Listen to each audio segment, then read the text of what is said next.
అసలు interstitial lung diseases రావటానికి గల కారణాలు ఏమిటి? ఇవేమైనా కొత్త జబ్బులా?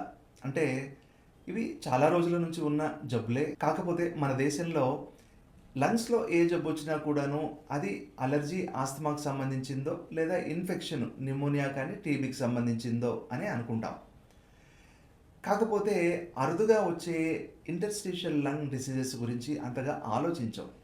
గత 20 సంవత్సరాలుగా మనకు సీటీ స్కాన్స్ ఎప్పుడైతే అవైలబుల్‌గా వచ్చాయో, ఆ సీటీ స్కాన్స్‌లో అతి చిన్నటి విషయాలు కూడాను మనకు క్లియర్‌గా కనబడుతూ ఉంటున్నాయి. కాబట్టే ఇంటర్స్టిషియల్ లంగ్ డిసీజెస్ అనేవి ఒక సెపరేట్ ఎంటిటీగా ఈ సీటీ స్కాన్స్ వచ్చిన తర్వాత మనందరికీ తెలుస్తూ ఉన్నాయి.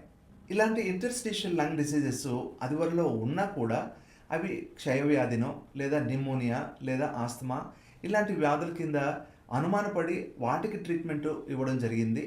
కాకపోతే రీసెంట్‌గా ఉన్న ఇన్వెస్టిగేషన్స్‌లో మనకు ఈ ఇంటర్స్టిషియల్ లంగ్ డిసీజెస్ అనేవి మనకు క్లియర్‌గా అర్థమవుతూ ఉంటాయి. డయాగ్నోస్ చేయడం కూడా ఈజీగా అవుతూ ఉంది.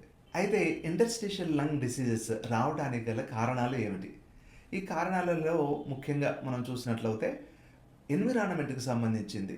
పొల్యూషను మెయిన్‌గా ఈ కెమికల్స్ కానీ లేదా కోల్ డస్టు లేదా కాటను ఇలాంటి సిలికోసిస్, సిలికా డస్ట్ ఇవన్నిటికి ఎక్స్పోజ్ అవుతున్న ఎన్విరాన్మెంటల్ వాటిల్లో వచ్చే జబ్బులు కొన్నిట్లో స్కార్స్ పడుతూ ఉంటాయి. ఇంటర్స్టిషియల్ ఫైబ్రోసిస్ అనేది వస్తూ ఉంటుంది. మన ఇంటి చుట్టుపక్కల ఉండే ఈ పావురాలు వాటి వల్ల కూడా ఇంటర్స్టిషియల్ లంగ్ డిసీజెస్ అనేవి వస్తాయి. హైపర్ సెన్సిటివిటీ నిమోనైటిస్ అని అంటాం. అవి చిట్ట చివరిగా స్కార్స్ అనేవి ఫామ్ చేస్తూ ఉంటాయి. పల్మనరీ ఫైబ్రోసిస్ కిందకి దారితీస్తాయి. కొంతమందిలో రుమటాలజీ ప్రాబ్లమ్స్, రుమటాయిడ్ ఆర్థరైటిస్ కానీ, ఎస్ఎల్ఈ ఇలాంటి జబ్బులు ఉండే వాళ్ళల్లో వాళ్ళకు జాయింట్స్, స్కిన్ వీటితో పాటు లంగ్స్ కూడా ఎఫెక్ట్ అవుతుంది.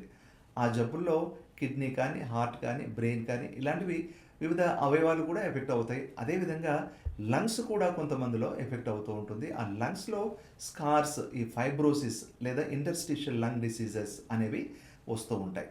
కొంతమందిలో కొన్ని డ్రగ్స్ వాళ్ళు వాడుతున్న డ్రగ్స్ మూలాన కూడా లంగ్స్‌లో ఇంటర్స్టిషియల్ ఫైబ్రోసిస్ లేదా స్కార్స్ అనేవి పడుతూ ఉంటాయి. కొంతమందిలో జెనెటిక్‌గా అంటే వాళ్ళ ఫ్యామిలీస్‌లో కూడా ఇలాంటి ఇంటర్స్టిషియల్ లంగ్ డిసీజెస్ వస్తూ ఉంటాయి. మరికొంతమందిలో ఇన్ఫెక్షన్స్ తర్వాత కూడా లంగ్స్‌లో స్కార్స్ అనేవి పడుతూ ఉంటాయి. ముఖ్యంగా మనకు రీసెంట్‌గా వచ్చిన పాండమిక్ కోవిడ్ తర్వాత చాలా మందిలో ఇలాంటి స్కార్స్ అనేవి పడ్డాయి. ఇంటర్స్టిషియల్ ఫైబ్రోసిస్ అనేది వచ్చింది. అదేవిధంగా కొంతమందిలో వైరస్ ఇన్ఫెక్షన్స్, కొంతమందిలో బ్యాక్టీరియల్ ఇన్ఫెక్షన్స్ అది న్యూమోనియా కానీ, ట్యూబర్క్లోసిస్ కానీ లేదా ఫంగల్ ఇన్ఫెక్షన్స్ కానీ లేదా కొంతమంది రేడియేషన్ తీసుకున్న వాళ్ళల్లో కూడా ఇలాంటి లంగ్స్‌లో ఇంటర్స్టిషియం అనేది ఫైబ్రోసిస్ అనేది వస్తూ ఉంటుంది.